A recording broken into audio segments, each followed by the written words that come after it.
అరిగిపోయారు. 5 ఏళ్లు గడిచిపోయింది. ఏమైంది? గుద్దుడే గుద్దుడు, బాధుడే బాధుడు.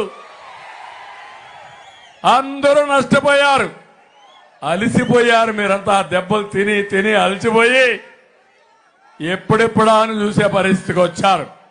మళ్ళీ నిన్న బయలుదేరాడు కొత్త భిక్షగాడు, కొత్త నాటకం. బాబాయిని గొడ్డలతో లేపేసింది ఎవరు తమ్ముళ్ళు అని అడుగుతున్నా.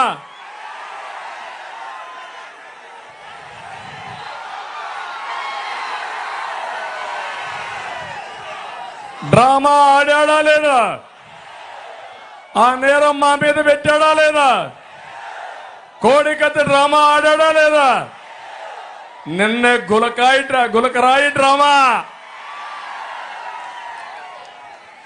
ఆయన మీటింగ్ పెట్టాడంట, కరెంట్ ఆఫ్ అయిపోయిందంట. పవన్ కళ్యాణ్ అక్కడికి వచ్చి ఒక రాయి వేశాడు, గులకరాయి. లేకపోతే చంద్రబాబు నాయుడు ఒక కుట్ర చేశాడు, హత్యా ప్రయత్నం. అర్థం చేసుకున్నారా తమ్ముళ్ళు? వాళ్ళు అంటున్నారు నీ మీద మాకు కోపం కూడా ఉంది, మాకు క్వార్టర్ బాటిల్ ఇస్తాన్నావు, బిర్యానీ పెడతాన్నావు, 500 రూపాయలు డబ్బులు ఇస్తాన్నావు, డబ్బులు ఎగ్గొట్టావు కాబట్టి నాకు ఆ సమయంలో కోపం వచ్చేసారని గులకరాయి వేశారని అతనే చెప్పే పరిస్థితికి వచ్చాడు. ఓకే, నువ్వంటే మహానాయకుడు.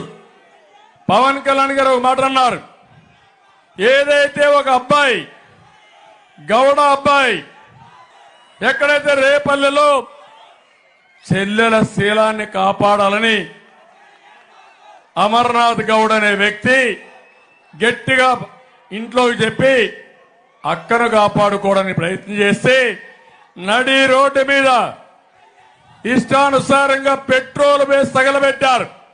ఆ రోజు గుర్తుకు రాలేదా జగన్మోహన్ రెడ్డి?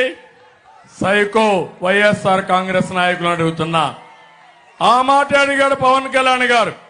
ఇప్పుడు అంటున్నాడు ఆయన, నా మీద దాడి చేసినప్పుడు, పవన్ కళ్యాణ్ గారి పైన దాడి చేసినప్పుడు ఎప్పుడూ ఖండించలా.